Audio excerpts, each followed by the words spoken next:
I was halfway through dinner when my son looked me straight in the eyes and said, "Mom, you've been retired for years. What do you even do all day?"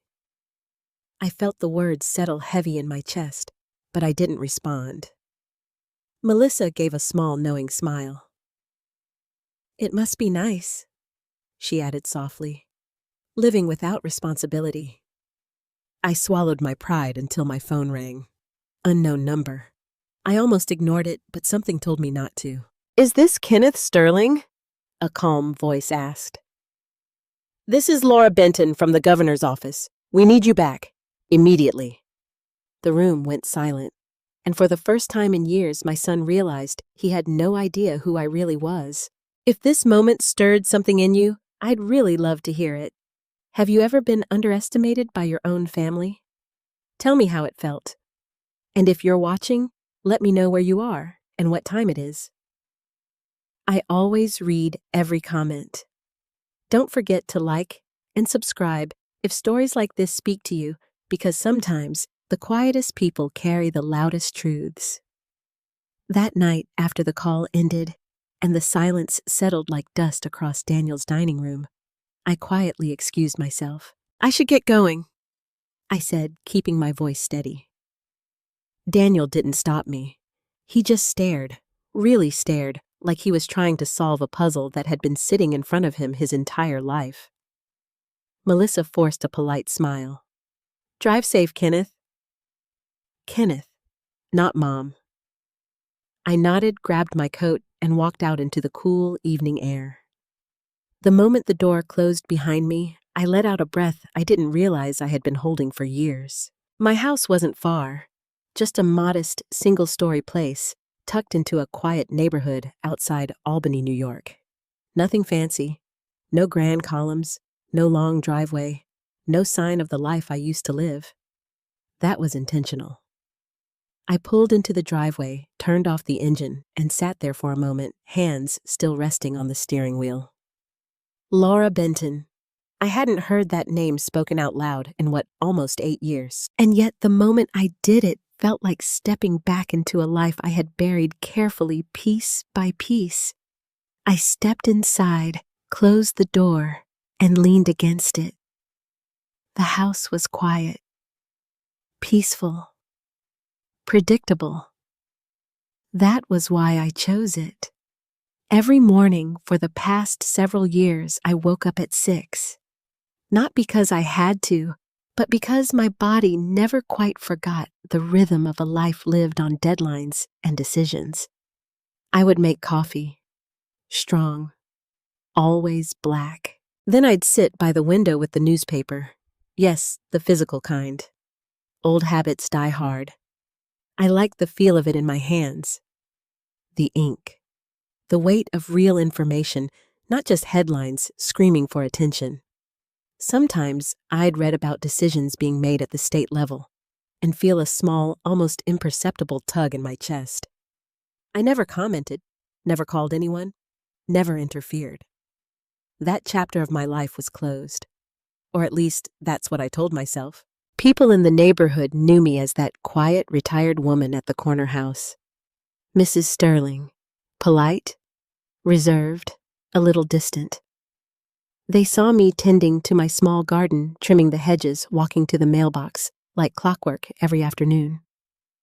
What they didn't see were the years I spent sitting in rooms where one decision could shift an entire state. They didn't know I had once been the person others waited for before making a move. They didn't know how many times my voice had been the difference between stability and chaos. And I preferred it that way. Because with that kind of influence came a cost. I set my purse down on the kitchen counter and poured myself a glass of water, my hands moving automatically. Laura's voice echoed in my mind. "We need you back. Immediately." Not "we'd like your opinion." Not "can you consult?" No, "we need you back." That wasn't a request. That was a signal. Something had gone very wrong. I walked into the living room and sat down slowly, my eyes drifting to a framed photo on the shelf. Daniel. He couldn't have been more than 10 years old in that picture. missing front tooth, oversized baseball cap, grinning like the world hadn't taught him anything yet. Back then, he used to wait for me by the door every evening. "Did you fix it today, Mom?" he'd ask, and I would smile, kneel down, and say, "I tried." That was enough for him. Back then, I was his hero. Somewhere along the way, that changed. At first, it was subtle. When I was still working, Daniel would brag about me. "My mom works for the governor," he'd tell his friends. There was pride in his voice, respect. But as he got older, things shifted. The long hours I spent away from home, the missed school events, the nights I came home too exhausted to be fully present. I told myself I was doing it for him, for his future, for stability, for security. But children don't measure love in outcomes. They measure it in presence. And I wasn't always there. By the time I retired, Daniel was already building his own life, his own business, his own identity. I thought stepping away from my career would bring us closer. Instead, it created a distance I didn't know how to cross. Without the title, without the influence, without the constant motion of work, I became quieter, smaller. At least, in his eyes. I remember the first time he said it. "Mom, you should just relax. You've done enough." It sounded kind, supportive, but over time, the tone changed. "You don't understand how things work now.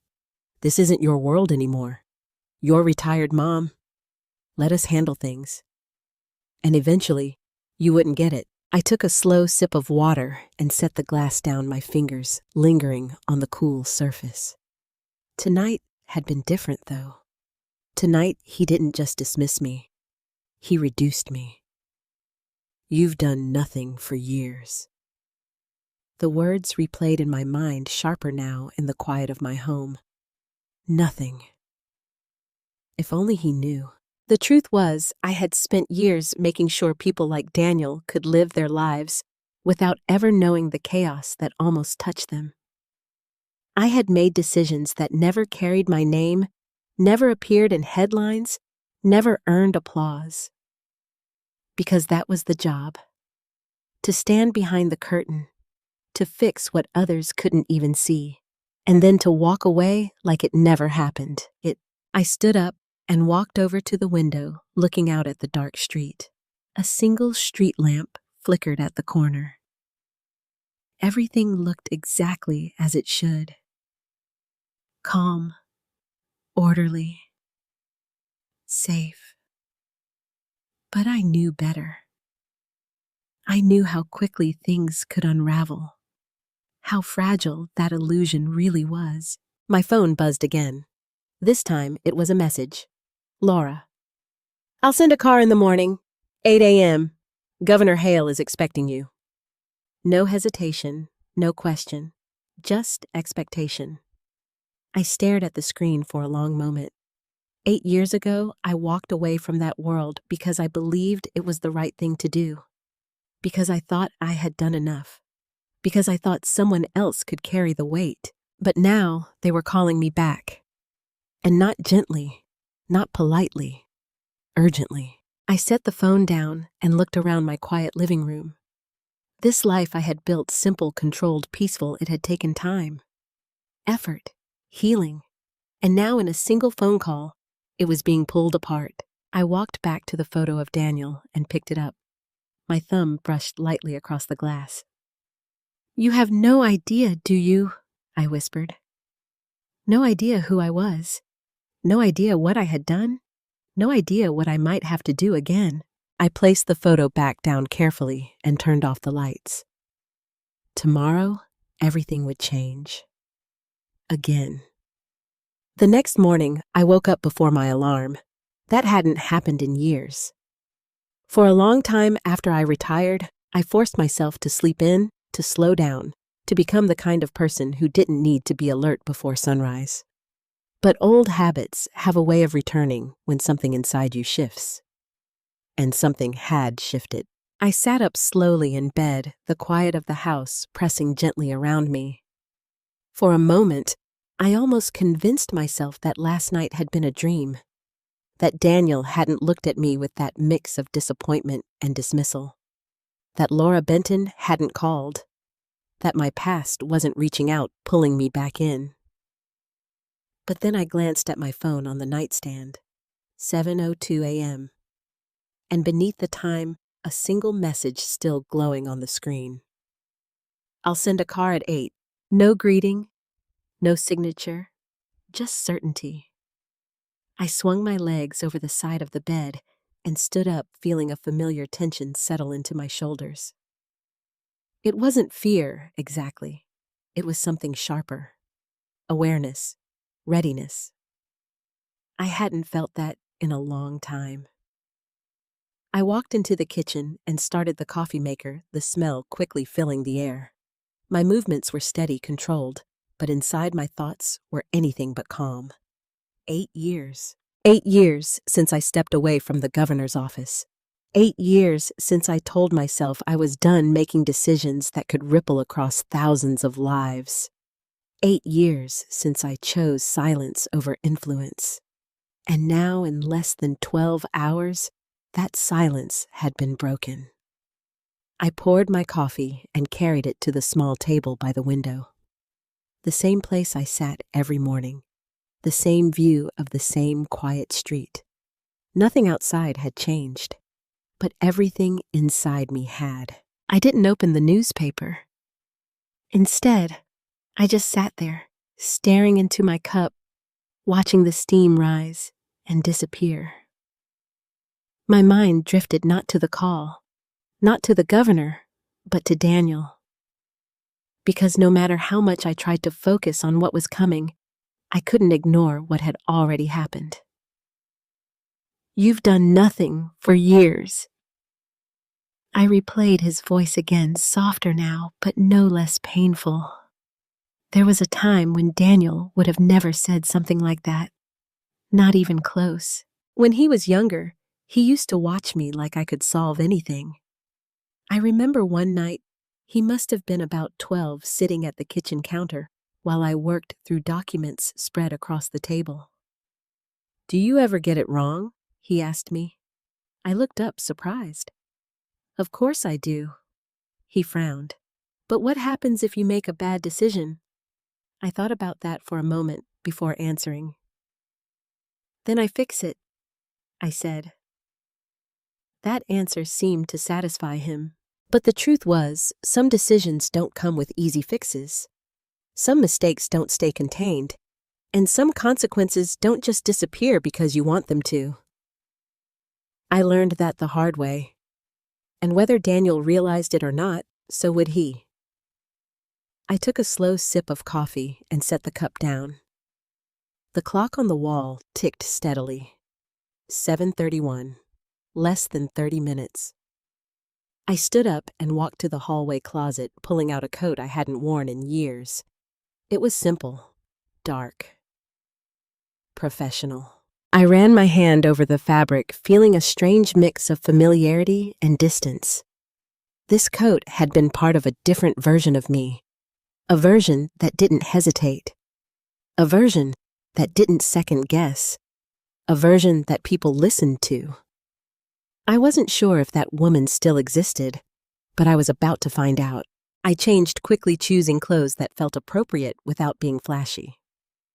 I wasn't going back to impress anyone. I was going back because something had gone wrong, and someone believed I could help fix it. That was all that mattered. At 7:58, I heard the sound of a car pulling into my driveway. Right on time. Of course. I took one last look around the house. The quiet, the stillness, the life I had built piece by piece after walking away from everything that defined me. For a moment, I hesitated. Not because I was afraid of what was ahead, but because I knew that once I stepped out that door, there was no pretending anymore. No more hiding behind the word retired. For a moment, I hesitated. Not because I was afraid of what was ahead, but because I knew that once I stepped out that door, there was no pretending anymore. No more hiding behind the word retired. No more letting people assume I was small or irrelevant or finished. I picked up my purse, straightened my shoulders, and walked out. A black sedan waited at the curb. The driver stepped out immediately when he saw me opening the back door with a respectful nod. "Ms. Sterling?" he said. "Not ma'am, not Mrs. Sterling, Ms. Sterling." I hadn't heard that in a long time. I gave a small nod and slid into the back seat. The door closed softly behind me, sealing me into a world I hadn't been part of in years. As the car pulled away, I glanced back at my house. It looked smaller from a distance, quieter, almost temporary. I turned forward again, my hands resting in my lap. "Office?" the driver asked. "Yes," I replied. My voice was calm, steady, familiar. We drove in silence for several minutes, the city slowly coming into view as we approached downtown Albany. Buildings grew taller. Traffic thickened. The pace of everything seemed to quicken.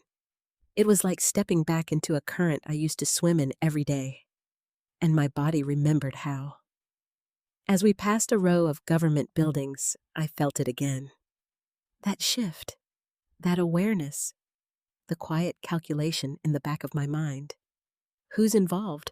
What's at stake? What's not being said? I didn't even have the details yet, and already my instincts were waking up. That was the thing about this kind of work. You never really forget how to do it. You just convince yourself you're done. The car turned into a secured entrance, and I caught my first glimpse of the building I hadn't set foot in for nearly a decade. The state capitol. Its stone exterior stood just as imposing as I remembered, unchanged, unyielding, a place where decisions weren't just made, they were lived with. The car came to a stop. The driver stepped out and opened my door again. I took a breath before stepping onto the pavement. The air felt different here, heavier, charged.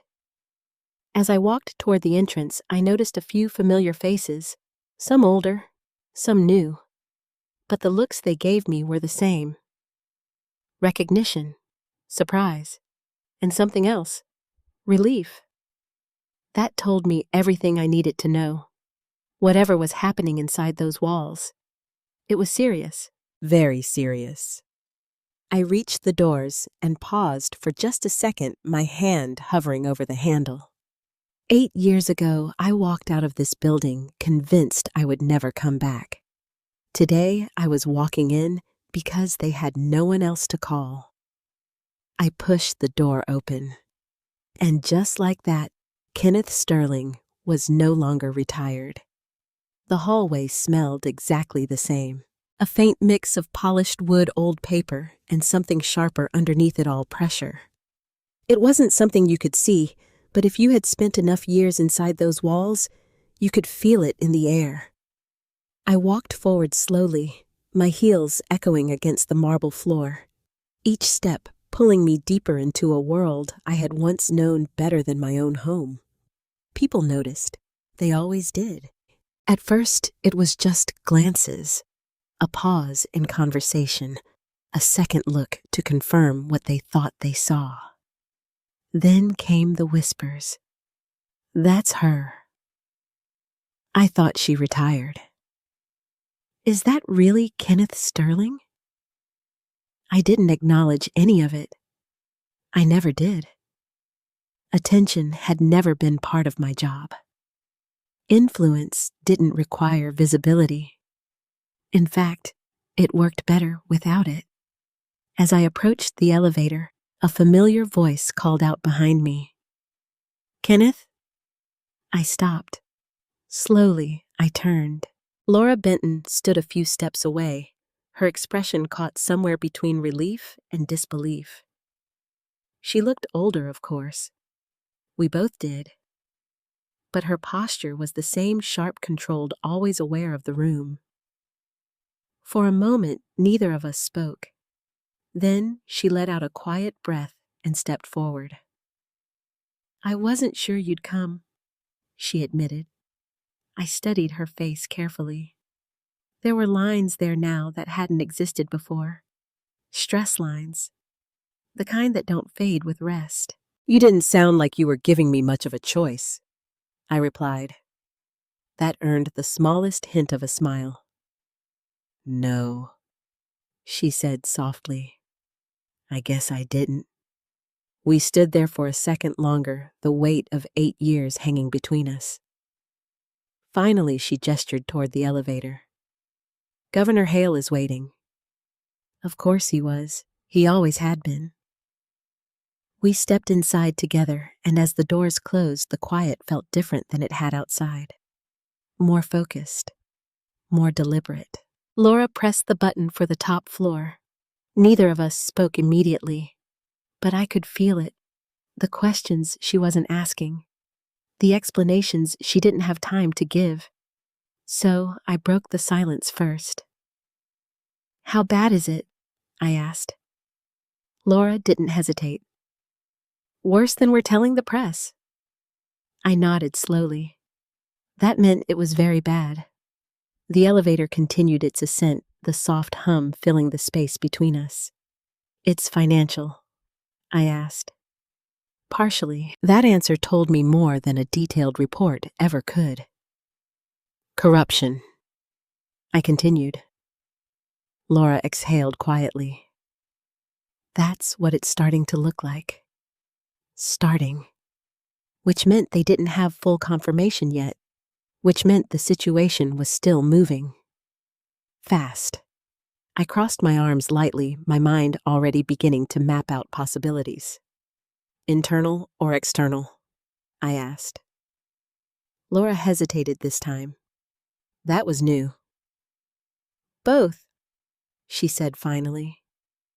I turned my head slightly toward her. Explain. She ran a hand through her hair, something I had rarely seen her do in the past.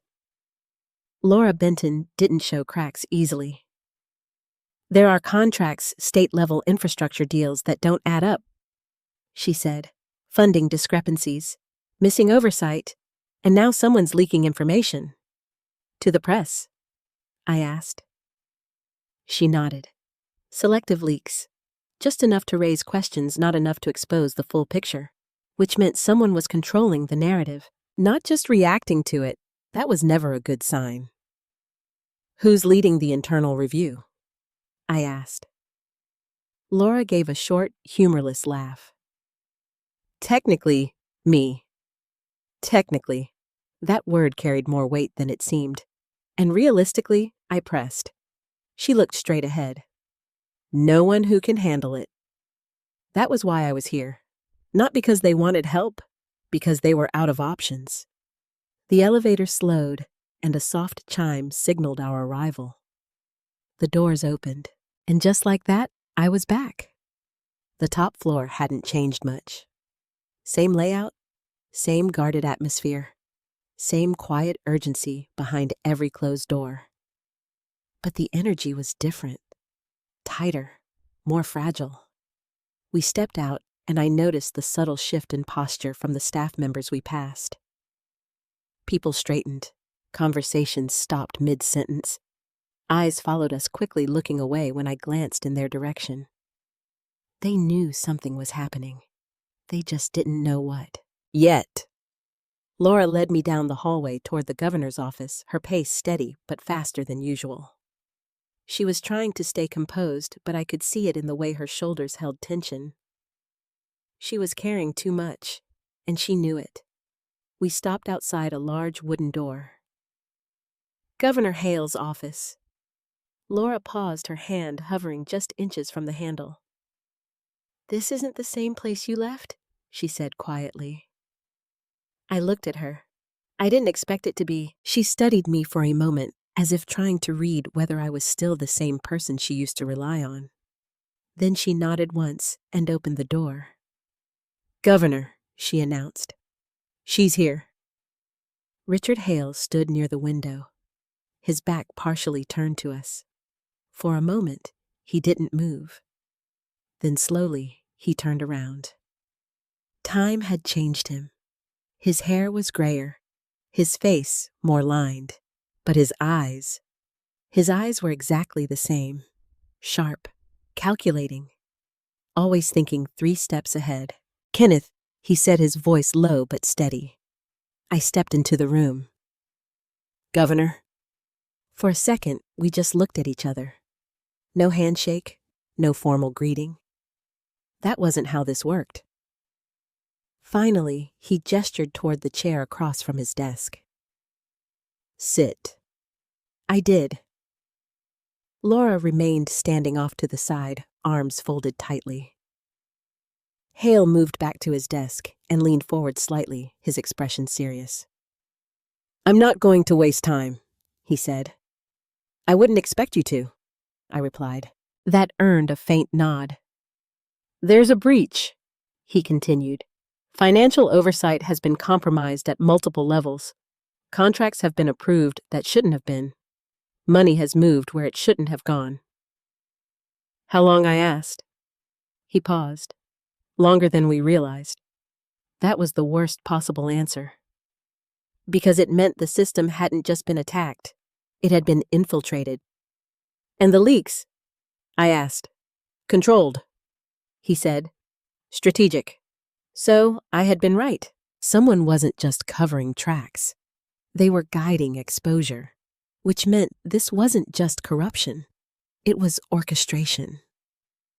I leaned back slightly, my mind moving faster now, connecting pieces that weren't fully visible yet.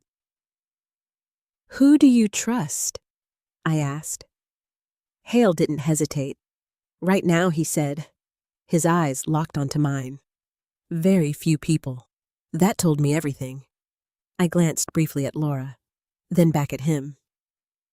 "And you want me to find out why I said?" It wasn't a question. Hale's expression didn't change. "I want you to stop it." The room went quiet. Not because I didn't understand what he meant, but because I did. Stopping it didn't just mean identifying the problem. It meant exposing it, cutting it out, and dealing with whoever was responsible, no matter who they were. I held his gaze for a long moment. Then I nodded once. "Then you should know," I said calmly, "if I do this, I don't protect anyone." Hale didn't flinch. "I wouldn't have called you if you did." That was the moment I knew. This wasn't just another crisis. This was something deeper, something closer. And whatever I was about to uncover, it was going to cost more than any of them were ready for, including me. I didn't ask for a briefing packet. I didn't need one. Instead, I stood up from the chair and walked toward the large conference table by the window, where a stack of documents had already been prepared. Laura followed, without a word, placing a tablet beside the papers, as if she already knew how I preferred to work. "Start with the contracts," I said. She nodded immediately. "There are 12 we're concerned about," she replied. "Infrastructure, public transit energy distribution, high-value projects, approved over what time frame?" I asked, flipping open the first folder. 18 months. Too long. That meant whatever this was, it hadn't just slipped through the cracks. It had been allowed to. I scanned the first few pages quickly, my eyes moving across numbers, signatures, approval chains. Patterns began forming almost instantly, not because the information was obvious, but because I had spent years learning how to recognize what didn't belong. And something didn't. I reached the third contract before I saw it clearly. "Stop," I said quietly. Laura froze mid-step. "What?" she asked. I tapped the page. "This approval sequence," I said. "It's wrong." She leaned closer, her eyes narrowing. "It looks standard," she said. "It's not," I replied. I pointed to a signature line. "This office doesn't sign off before budget reconciliation. Not on projects this size. They review after. Always." Laura's expression shifted. That protocol hasn't changed, she said slowly. Exactly, I replied, which meant someone had altered the process. Not a fishy had altered the process. Not a fishy ally. But deliberately. I closed the folder and reached for the next one. Same pattern. Different project. Different department. Same flaw. By the time I finished the 5th file, I didn't need to see the rest. This isn't random ally, but deliberately. I closed the folder and reached for the next one. Same pattern, different project, different department, same flaw. By the time I finished the 5th file, I didn't need to see the rest. This isn't random, I said, looking up at Laura. No, she agreed quietly. It's systematic. Governor Hale stepped closer, his presence heavier now that we were past introductions. How deep, he asked. I didn't answer immediately. Instead, I turned to the tablet Laura had placed beside the files and pulled up the digital records. My fingers moved quickly across the screen, filtering data, cross-referencing approval timestamps with funding releases. The numbers told the story no one wanted to say out loud. Deep enough that it's not just one office, I said finally. Hale's jaw tightened. How many? I looked at him. More than you can contain quietly. The room fell silent. That was the reality of it. This wasn't a leak you could patch. It was a structure that had already been compromised. Laura exhaled slowly, crossing her arms. We suspected that she admitted, but we didn't have confirmation. You do now, I said. I set the tablet down and leaned back slightly, letting my mind settle into the rhythm I hadn't used in years. Break it down. Identify the entry point. Follow the money. Find the leverage. Who flagged this first? I asked. Laura hesitated. A junior analyst, she said. Ethan Cole. Where is he? He's been reassigned. That answer came too quickly. I looked at her. Reassigned, I repeated. To where? Laura glanced briefly at Hale before answering. Administrative review, which meant sidelined, possibly silenced. I felt something cold settle in my chest. That's not a coincidence, I said. No, Hale replied. It's not. I stood up again, pacing slowly now, each step measured. Who ordered the reassignment? Laura shook her head. That's the problem, she said. The directive came through a chain that looks legitimate. No single point of origin, which meant the system had been manipulated from within. Carefully, precisely. Then we don't follow the chain, I said. Both of them looked at me. We follow the impact. Laura frowned slightly. Meaning, money doesn't disappear without leaving a mark, I said. Someone benefits, always. I turned back to the table, pulling one of the contracts closer. These projects, who won the bids? Laura tapped on the tablet, bringing up a list. Several companies, she said. But there's overlap. Show me. She rotated the screen toward me. Names? Corporate structures, subsidiaries? And there it was. A pattern hiding behind complexity. 3 parent companies, all tied to the same network. Shell layers, I said quietly. Laura nodded. We thought so. I leaned closer, tracing the connections with my finger. Not just shells, I corrected. This is coordinated.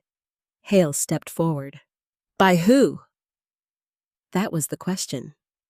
The only one that mattered, and the most dangerous one to answer. I straightened slowly, my mind already pushing ahead. If someone wanted to move money through the system without triggering immediate suspicion, I said they'd need access to approvals oversight gaps and re-access to approvals oversight gaps and reporting timelines. Laura's eyes widened slightly. Internal access, she said. Yes, I replied. Hale's voice was lower now. High level, I met his gaze. High enough to know where the blind spots are. Porting timelines. Laura's eyes widened slightly. Internal access, she said. Yes, I replied. Hale's voice was lower now. High level. I met his gaze. High enough to know where the blind spots are. Silence again. He didn't like that answer. Neither did I, because it meant this wasn't just corruption. It was intelligence, strategy, someone who understood the system as well as we did. Maybe better. I turned back to the tablet, scrolling further. Ethan Cole, I said. Get him back. Laura hesitated. That might draw attention. It already has, I replied. The moment he was reassigned, someone knew he saw something. Hale nodded once. Bring him in, he said. Laura moved quickly, stepping out of the room to make the call. The door closed behind her, leaving just the two of us. For a moment, neither of us spoke. Then Hale walked toward the window, looking out over the city. You see why I called you, he said quietly. I didn't answer. I was already seeing more than he realized. Because beneath the contracts, beneath the numbers, beneath the structure, there was intent. And intent always had a source. I stepped closer to the table again, my fingers resting lightly on the edge. Governor, I said. He turned. This doesn't stay contained. His expression hardened. I know. No, I said, calmly. You don't. He studied me. If this is what I think it is, I continued, then whoever is behind it isn't just moving money. I paused. They're testing how far they can go before anyone stops them. The room felt smaller suddenly, tighter. Hale walked back toward me slowly. And you're going to stop them? He said. It wasn't a question. I held his gaze. Yes, I said. But inside, something didn't sit right, because patterns like this didn't appear overnight. And they didn't operate in isolation. They grew. They adapted. They protected themselves. Which meant one thing. Whoever was behind this was already watching us. Ethan Cole didn't arrive right away. That told me something before I even met him. If a junior analyst had uncovered irregularities large enough to trigger internal concern and then disappeared quietly into administrative review, it meant one of two things. Either he had been wrong and someone wanted him out of the way quickly, or he had been right and someone wanted him out of the way even faster. My instincts leaned toward the second. I stood near the window while we waited, watching the movement below in the street. Government buildings always looked calm from the outside, orderly, structured, predictable. But inside, everything depended on people, and people were never as stable as the systems they built. Laura re-entered the room about 20 minutes later, closing the door behind her with more force than necessary. He's on his way, she said. Alone? I asked. She hesitated for half a second. Yes, that half second mattered. Who did you have to go through? I asked. Laura exhaled slowly. Compliance, then legal, then someone from oversight I didn't recognize. That confirmed it. Someone's watching the movement, I said. Hale didn't look surprised. They always are, he replied. Yes, I said, turning to face him fully, but not usually this carefully. There was a difference between passive awareness and active control, and this felt like control. I moved back to the table and gathered the files into a single stack, aligning the edges with quiet precision. It wasn't about organization. It was about focus. Until he gets here, we assume every communication is being monitored, I said. Laura nodded immediately. Understood. No emails, no internal messages, no calls unless absolutely necessary. Hale crossed his arms. You think it's that compromised? I met his eyes. I think we're already behind. That settled the conversation. For the next few minutes, we worked in silence. I reviewed the remaining contracts more thoroughly, not just for patterns, but for anomalies. Small details that didn't fit. Timing gaps. Approval overlaps that should have triggered alerts, but didn't. Each inconsistency built on the last. This wasn't sloppy corruption. It was disciplined, which made it far more dangerous. At exactly 10:12 a.m., there was a knock at the door. Not loud, not hesitant, measured. Laura moved first, opening it just enough to see who stood on the other side before stepping back. A young man entered, mid-20s maybe, slightly disheveled but not careless. His eyes moved quickly around the room, taking in everything before settling briefly on me. Ethan Cole, you wanted to see me, he said. His voice was steady, but there was tension underneath it. Not fear, exactly. Awareness again. The kind that comes when someone realizes they've stepped into something bigger than they expected. Close the door, I said. He did. Then he stood there waiting. Not sitting, not speaking. Good. That meant he understood the weight of the moment. I gestured toward the chair across from me. Sit. He hesitated for just a fraction of a second, then followed the instruction. I took a seat opposite him, folding my hands lightly on the table. You flagged irregularities in a series of contracts, I said. He nodded. Yes. How many 12 confirmed, he replied. Possibly more. His answer matched what Laura had said. Good. Walk me through how you found them. He leaned forward slightly, his hands tightening together. At first it was just a timing issue, he said. Approval timestamps didn't line up with budget releases. I thought it was a clerical error, and then I kept checking, he said. Different departments, different projects, same issue. He glanced briefly at Laura, then back at me. It wasn't random. No, I said quietly. It wasn't. He swallowed, his voice lowering slightly. Then I noticed something else. He continued.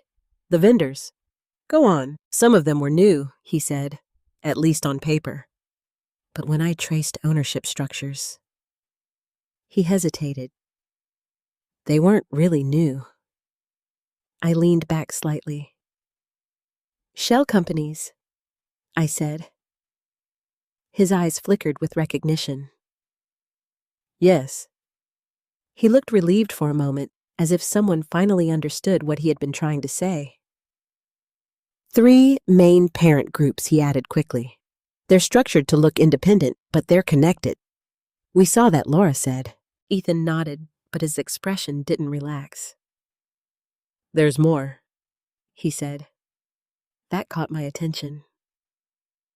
Explain. He took a breath. The approval chains, he said.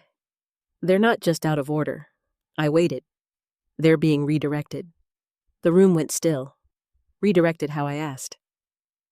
He reached into his bag and pulled out a small notebook, flipping it open to a marked page.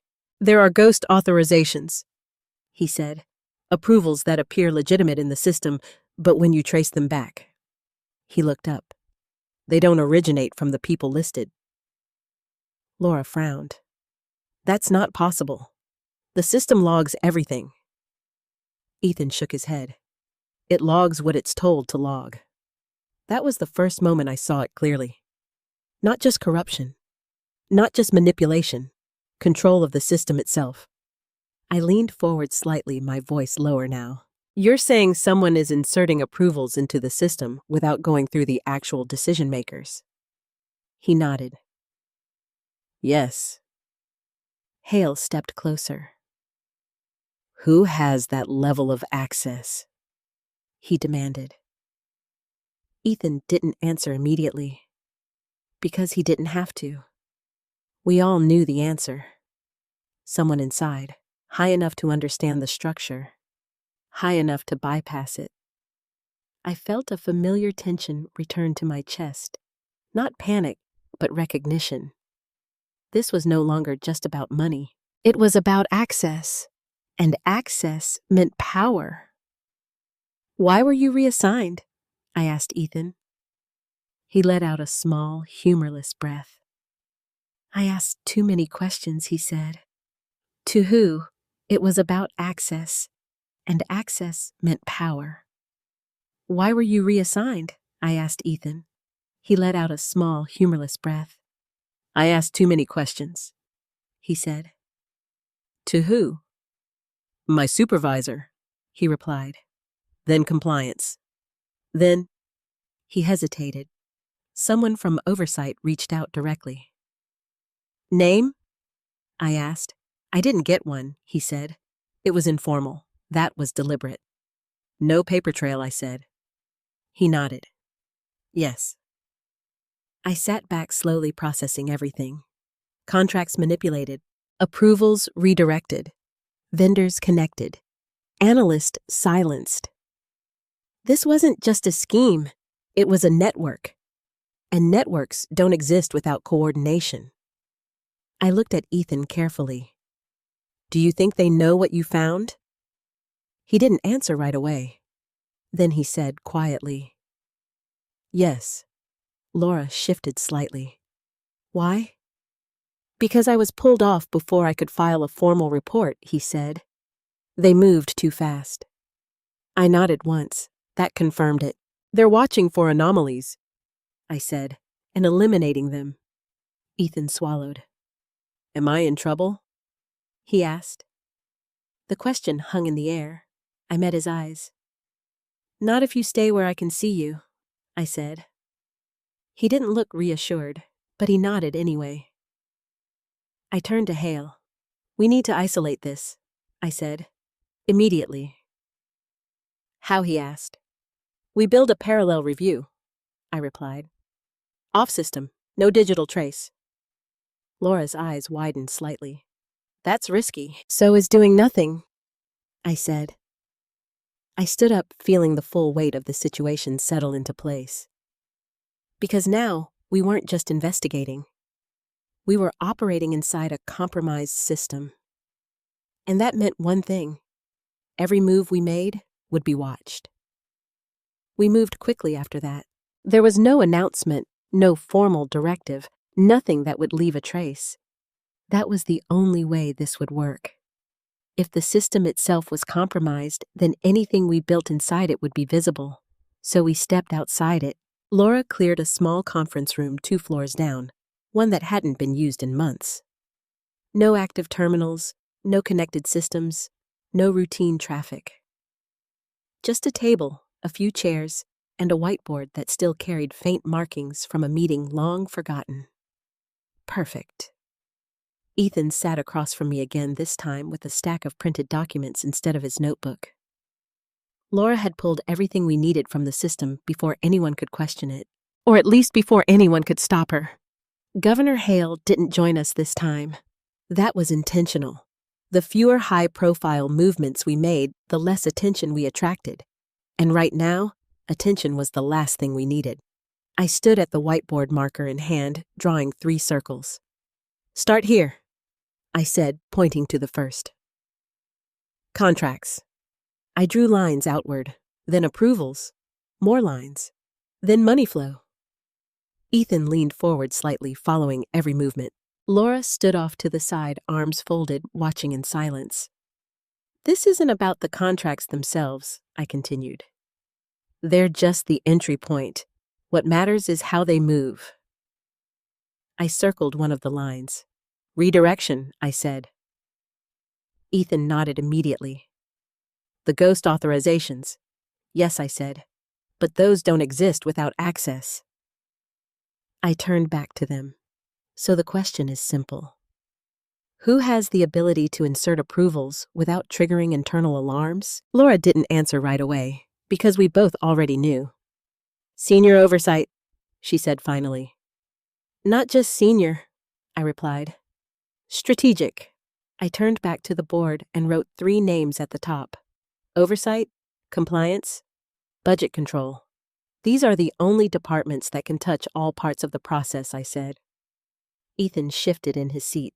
I checked some of the oversight logs, he said, but they were clean. Of course they were, I said. He frowned. Then how do we find anything? I paused, tapping the marker lightly against the board. You don't look where the system tells you to look, I said. You look where it doesn't. Laura tilted her head slightly. Explain. I drew a small gap between 2 lines. Time, I said. They both looked at me. Every action leaves a trace. I continued. Even if the data is manipulated, the timing can't be perfectly erased. There are delays, overlaps, gaps that don't make sense. Ethan's eyes lit up. The timestamps, he said. Yes, I replied. Not the ones in the system, the ones around it. He leaned forward, already thinking. Cross-referencing external logs, he said. Server access, entry points, security checkpoints. Exactly, I said. Laura pushed off the wall, stepping closer. That data isn't stored in the same system, she said. Which is why it hasn't been touched, I replied. For the first time since this started, I saw something shift in her expression. Hope. Small, but there. We can pull building access logs, she said, physical entry records, and server room access, Ethan added. I nodded. Now you're thinking correctly, because systems can be manipulated, but people still had to move. I stepped back from the board, letting the structure settle into place. Now, I said we narrow it down.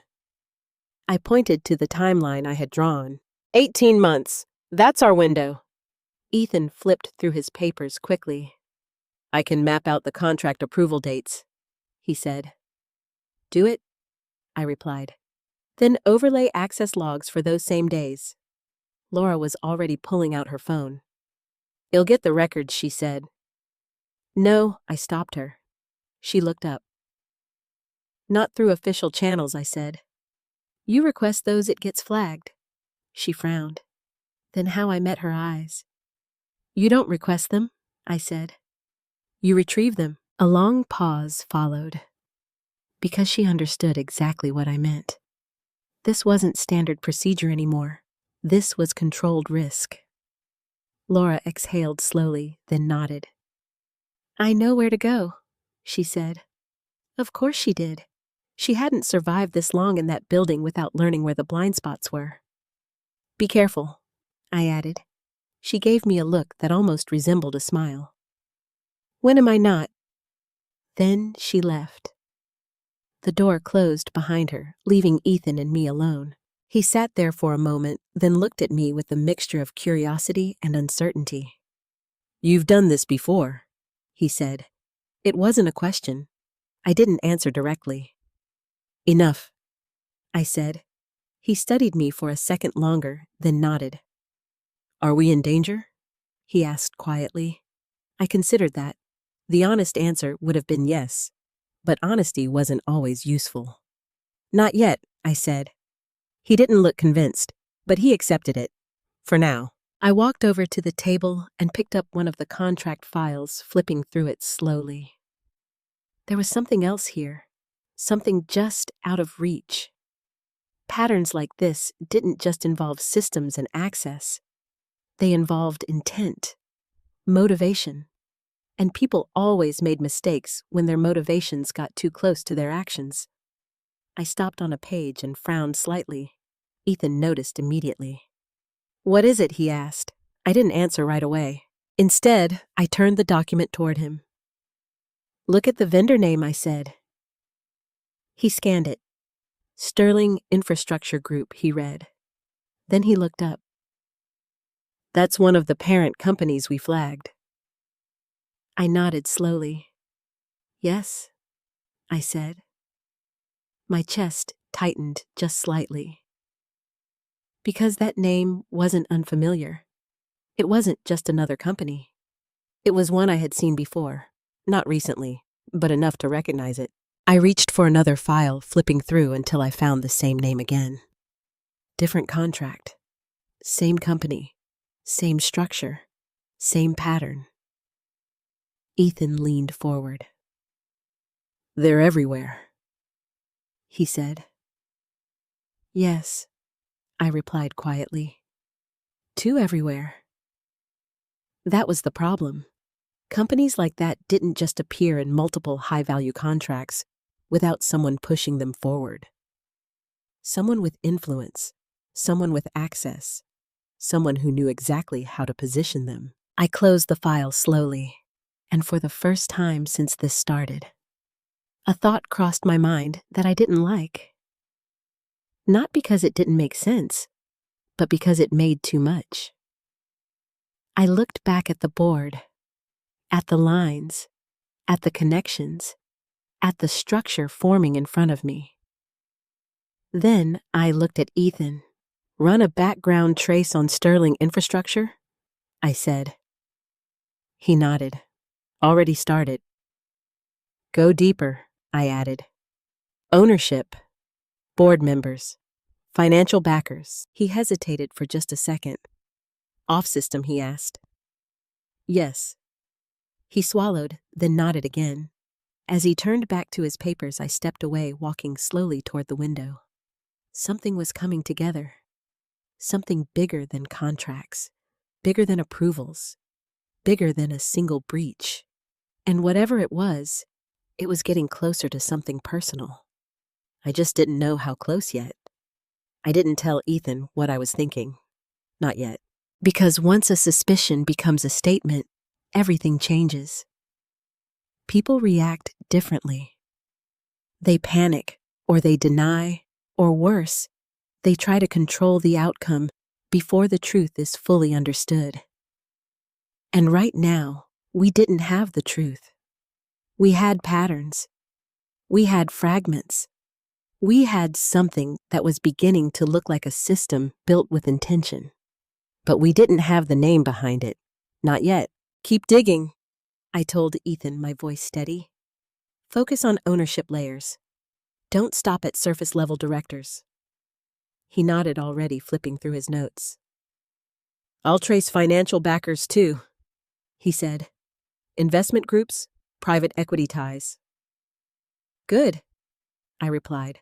"That's where influence hides." Because it always did. Not in the obvious places, not in the names that appeared in public filings, but in the layers beneath them. The ones no one looked at unless they knew exactly what they were searching for. Ethan gathered his documents and moved to the far end of the table, giving me space.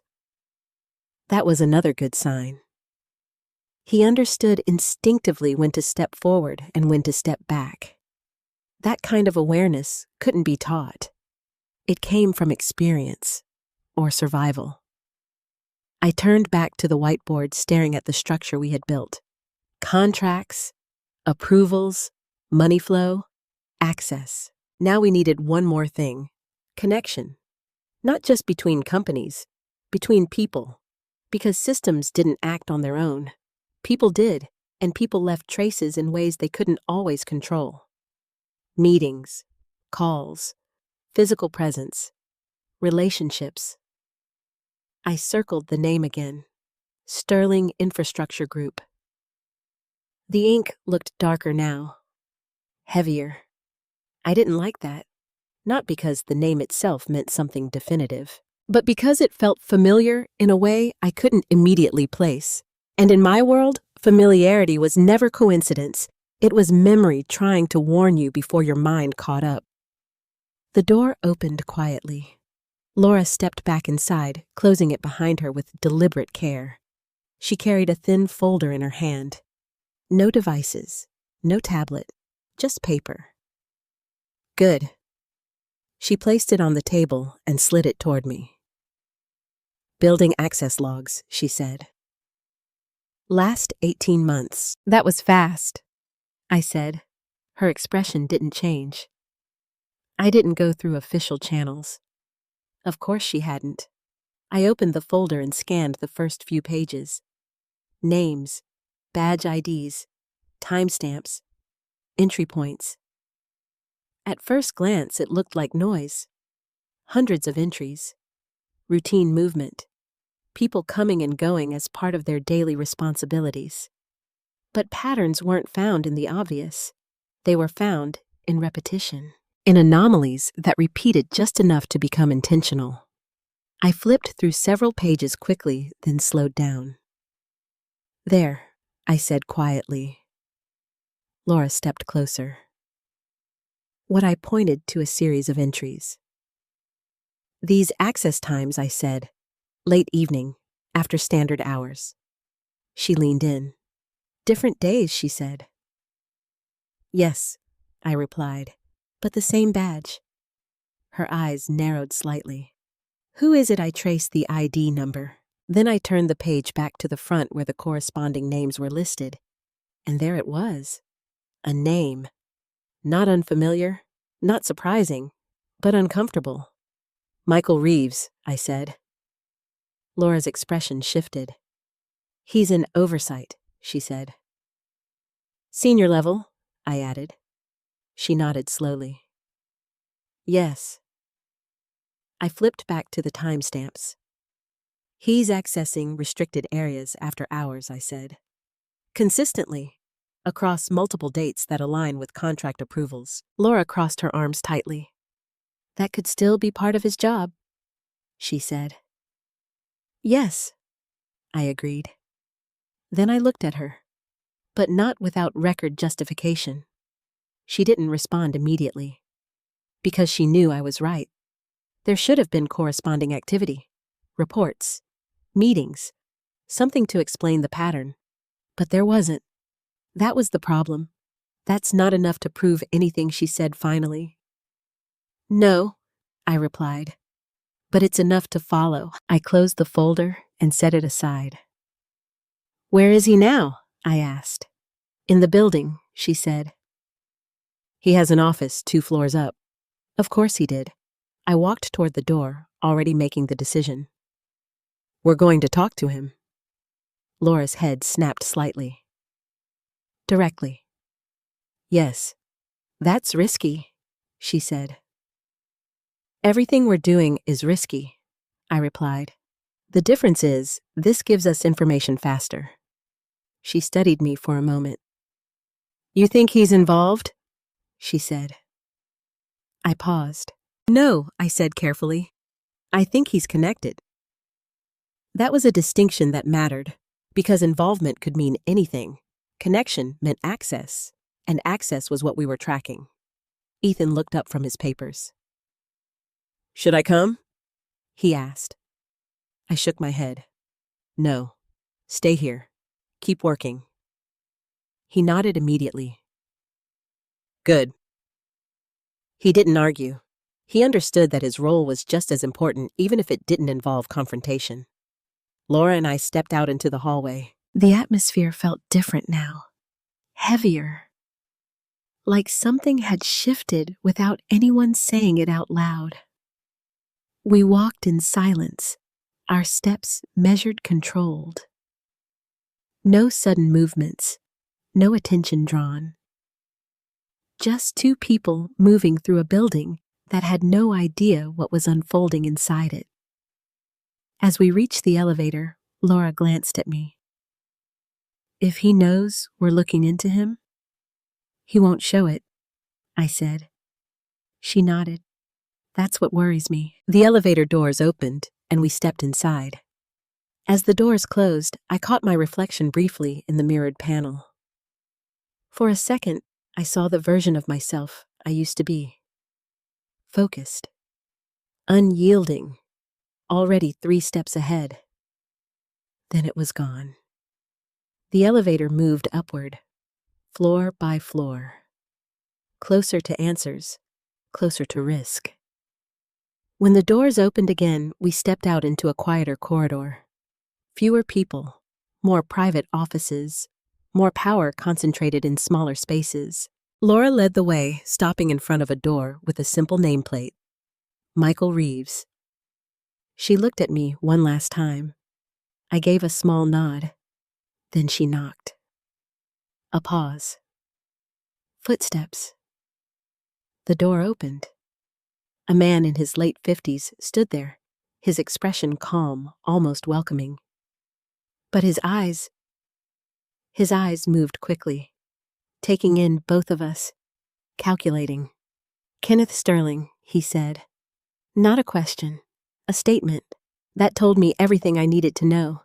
He already knew I was here, and that meant one thing. We weren't the only ones following the pattern anymore.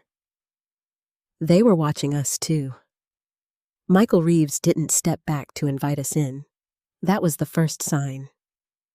Most people, when confronted unexpectedly, especially by someone they recognized, defaulted to politeness. They opened the door wider, offered a seat, tried to control the tone of the interaction. Michael didn't. He stood exactly where he was, one hand resting lightly against the doorframe, his posture relaxed but deliberate. Blocking. "Ms. Sterling," he repeated, his voice even. "I wasn't expecting you." "No," I said calmly. "You weren't." I held his gaze without stepping forward. Silence stretched between us for a few seconds. Long enough for him to make a decision. Then finally, he shifted slightly to the side. "Come in," he said. Laura and I entered without hesitation. His office was exactly what I expected. Clean, organized, minimal decoration. The kind of space designed to give away nothing about the person who occupied it. That alone told me a lot. People who kept their environments neutral usually did it for a reason. They didn't want to be read. Michael closed the door behind us with a soft click. No lock, but it sounded final. "Governor sent you," he asked, moving toward his desk. "Not exactly," I replied. He glanced at Laura briefly, then back at me. "Then what can I do for you?" Straight to it, no small talk. "Good." I stepped further into the room, taking in the details without making it obvious. File placements, desk alignment, subtle things that could reveal habits. Nothing out of place. That meant either he was very careful or very practiced. "We're reviewing a series of contracts," I said. His expression didn't change. "Which ones?" he asked. "All of them," I replied. That earned the smallest pause. Barely noticeable. But it was there. He walked around his desk and leaned back against it, arms folding loosely across his chest. "That's a broad scope," he said. "It needs to be," I replied. Another silence. He studied me now more directly. Not dismissive, not defensive, assessing. "You think there's a problem?" he said. "I think there's a pattern," I corrected. Laura stepped forward slightly, placing the folder of access logs on his desk. "These are your entries?" she said. Michael glanced down briefly, then back up. "Late hours?" he said. "Comes with the job." "Yes," I said, "when it's documented." He didn't respond immediately. Instead, he pushed himself off the desk and walked slowly around to the chair behind it, sitting down with controlled ease. "You're suggesting I've done something inappropriate?" he asked. His tone was still calm. Too calm. "I am suggesting your activity aligns with a series of irregular approvals," I said. He leaned back slightly. "And that means I'm responsible. N-O, I said. "That means you're connected." "I'm suggesting your activity aligns with a series of irregular approvals," I said. He leaned back slightly. "And that means I'm responsible."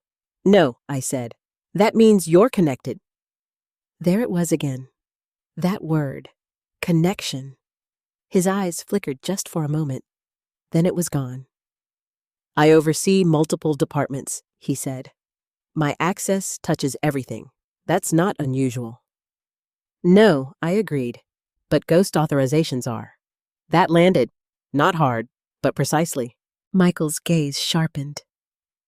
Ghost authorizations, he repeated.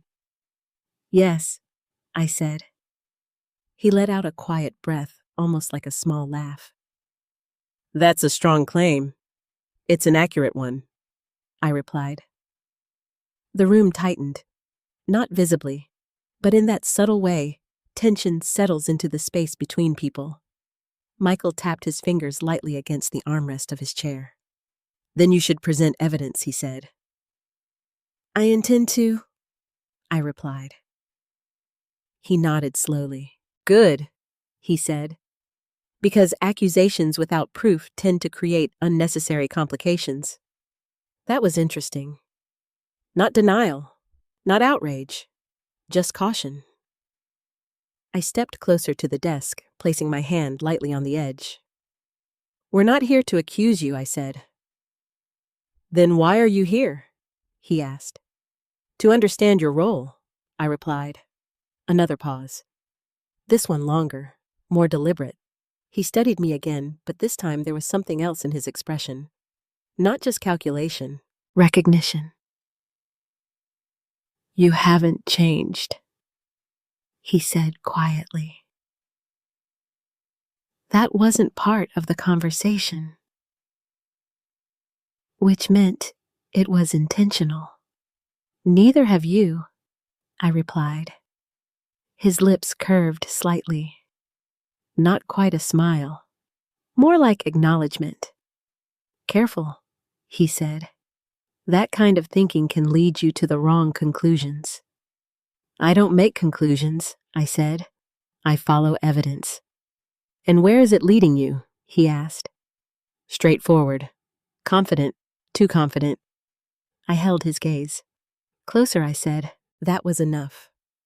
For now. Because pushing too hard, too early, would only close doors, and I needed them open. At least a little longer. Laura shifted beside me. We'll need access to your internal reports, she said. Michael didn't hesitate. You already have them, he replied. Not the ones that weren't filed, I said. That changed something, subtle, but real. His fingers stopped tapping, just for a second, then resumed. I file everything he said. No, I replied quietly. You file what you want, seen. Silence. He didn't respond this time, because there was nothing to say without revealing something. I straightened and stepped back. We'll be in touch, I said. Laura picked up the folder and we turned toward the door. Just as I reached for the handle, his voice stopped me. Miss Sterling. I paused, then turned slightly. Yes. He leaned forward, just a fraction. You're stepping into something that doesn't end cleanly, he said. There it was, not a threat, not exactly, but close enough. I never expected it to, I replied. His eyes held mine for a moment longer. Then he nodded once. Be careful, he said. I didn't answer. I opened the door and stepped out into the hallway, Laura right behind me.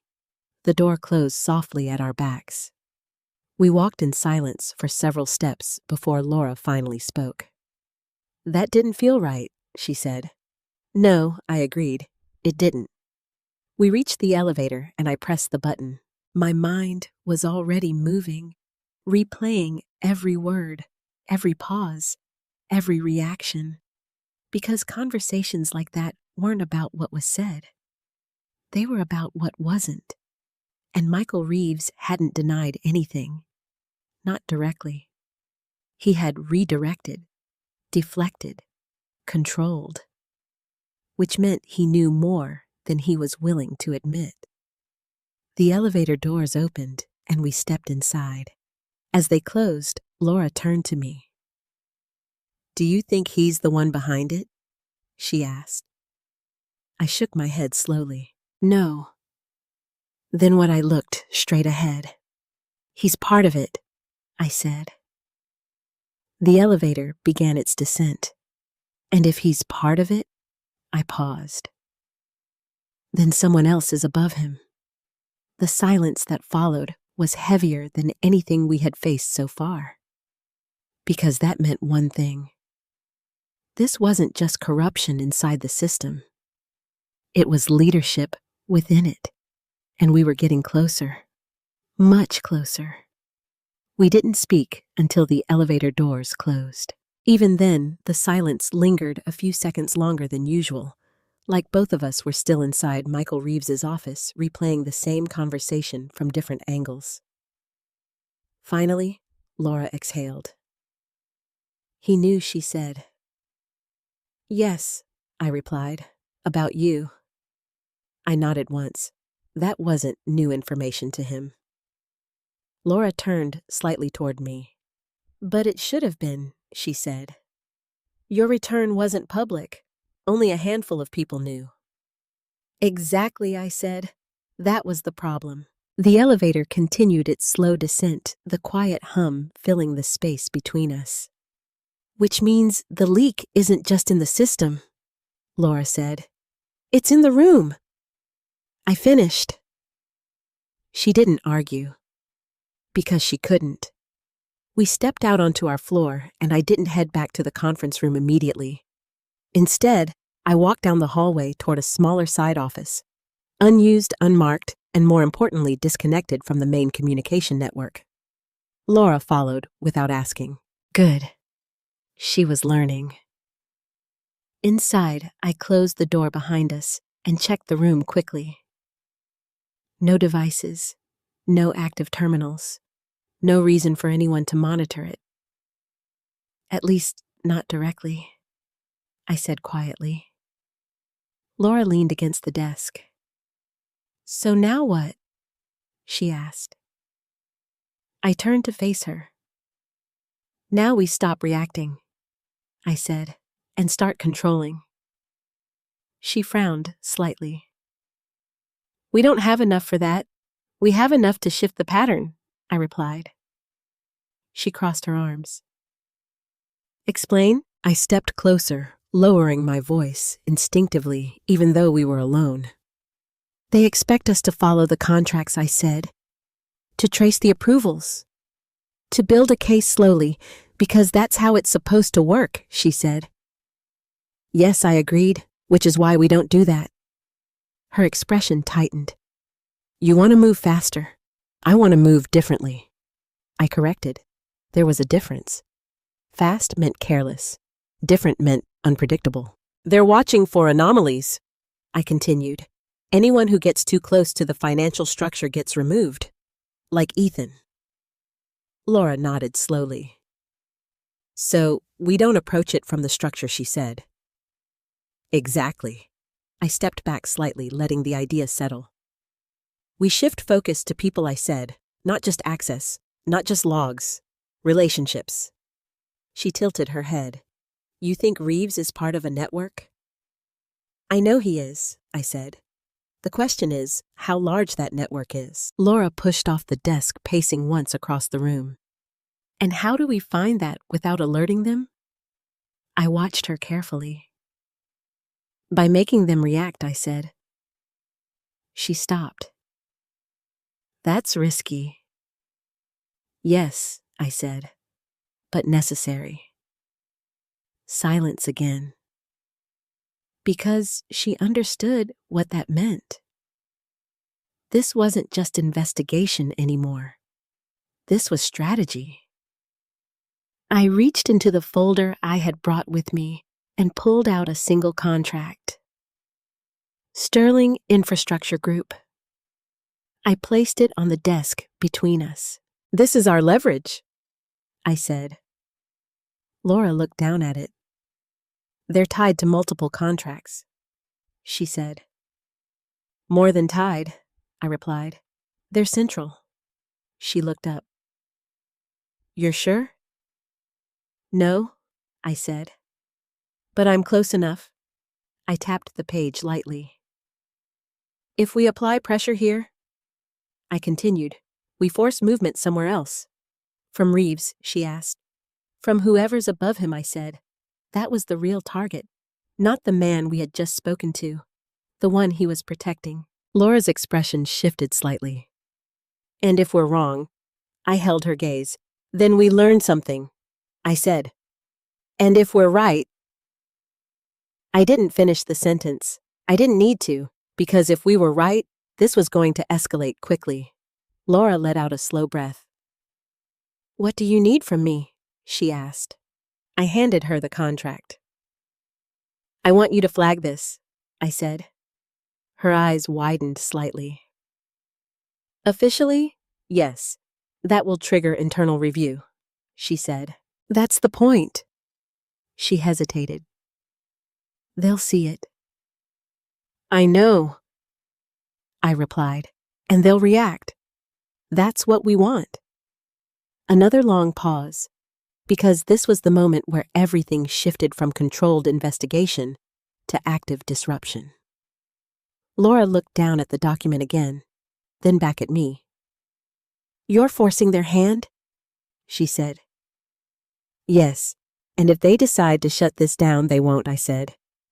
She frowned. How do you know I stepped closer? Because they can't, I said. They've invested too much, built too much. If they shut it down now, everything unravels. She studied me for a moment. Then slowly she nodded. You're betting on their need to continue, she said. I'm betting on their pattern, I corrected. Because patterns didn't change under pressure. They revealed themselves. Laura picked up the contract. I'll file it, she said. Good, I replied. She moved toward the door, then paused. And Kenneth, I looked at her. If this goes wrong, it will, I said calmly. Her expression tightened. That's not reassuring. It's not supposed to be, I replied. She held my gaze for a moment longer. Then she nodded and left. The door closed behind her, and just like that, the next phase had begun. I stood there alone for a few seconds, letting the silence settle. Then I walked back to the desk and pulled out Ethan's notes. There was one more thing we hadn't addressed. Sterling infrastructure. Not just the contracts, not just the ownership layers, the origin, where it started, because companies like that didn't just appear. They were built, and they were built for a purpose. I flipped through the pages until I found what I was looking for. Initial registration, founding date, early investors. My eyes slowed as I reached the last section. Board affiliations, names, connections. And then I stopped. My fingers tightened slightly on the edge of the paper. Because there it was. A name I hadn't expected. Not because it didn't belong, but because it was too close, too familiar, too personal. I stared at it for a long moment, my mind racing through possibilities, trying to find a version of reality where this made sense. There wasn't one, which meant only one thing. This wasn't just a system breach. It wasn't just corruption. It wasn't just political. It was something else entirely. Something that reached beyond the walls of this building, beyond contracts, beyond control. And somehow, it was connected to my life in a way I hadn't seen coming. I closed the folder slowly, because now, this wasn't just about stopping them. It was about understanding why I had been brought back, and who had really made that call. I didn't go back to the conference room, not right away. Instead, I walked the long way around the building, past offices I hadn't stepped into in years, past people who didn't recognize me and others who did, but pretended not to. It gave me time to think. Because the name I had just seen wasn't something I could ignore. Daniel Sterling, my son. I stopped walking. Not abruptly, not enough for anyone passing by to notice, but enough for the weight of it to settle fully into my chest. For a moment, the building disappeared. The contracts, the investigation, the quiet war unfolding inside these walls, it all faded behind something much simpler, something far more dangerous. Memory. Daniel at 12 sitting at the kitchen table asking me why I worked so late. Daniel at 18 telling me he didn't need my connections to succeed. Daniel at 30 looking at me with that same distant confidence, convinced he understood the world better than I ever had. And now, this. I forced myself to move again, because standing still wouldn't change anything. If anything, it would make it worse. By the time I reached the smaller conference room again, my mind had already shifted. Back into control, back into structure, back into the version of myself that didn't let emotion interfere with decisions. Ethan looked up immediately when I entered. Laura wasn't back yet. That was expected. "How did it go?" he asked. I closed the door behind me. "He confirmed more than he denied," I said. Ethan frowned slightly. "That's not reassuring." "No," I replied, "but it's useful." I walked over to the table and placed the folder down in front of him. "I need you to look at something I said." He nodded, flipping it open. I watched his expression as he scanned the page. It didn't take long. His eyes slowed, then stopped, then lifted toward me. "Sterling," he said. "Yes." His voice dropped slightly. "Is that related to you?" I didn't answer immediately, because there was no version of that answer that made this easier. "Yes," I said, finally. "My son." The room went quiet. Ethan looked back down at the paper, then up again. "That doesn't mean he's involved," he said quickly. "No," I agreed, "but it means he's connected." There it was again. Connection. The word that had been following us from the beginning. Ethan sat back slightly, processing. "Do you want me to keep digging?" he asked carefully. "Yes," I said without hesitation. He nodded once. "Understood. That was why I trusted him." He didn't hesitate. He didn't try to protect me from the truth. He understood the job. I turned away from the table, walking slowly toward the whiteboard again. The structure was still there. Contracts, approvals, money flow, access. And now family. I stared at the name written in my mind. Daniel Sterling. I hadn't spoken to him in months. Not since the last conversation that ended the way most of our conversations had in recent years. With distance, with misunderstanding, with that quiet tension that builds, when two people believe they're right for entirely different reasons. He had always believed I worked too much, that I chose my career over everything else, that I didn't understand what mattered. And I had always believed when two people believe they're right for entirely different reasons. He had always believed I worked too much, that I chose my career over everything else, that I didn't understand what mattered, and I had always believed that one day he would understand. Now I wasn't so sure. The door opened behind me. Laura stepped back, and her expression tighter than before. "It's done," she said. I turned. "Already?" She nodded. "The flag is in the system. Official review triggered." Laura stepped back, and her expression tighter than before. "It's done," she said. I turned. "Already?" She nodded. "The flag is in the system. Official review triggered." "How long before it gets noticed?" I asked. Her answer came immediately. It already has.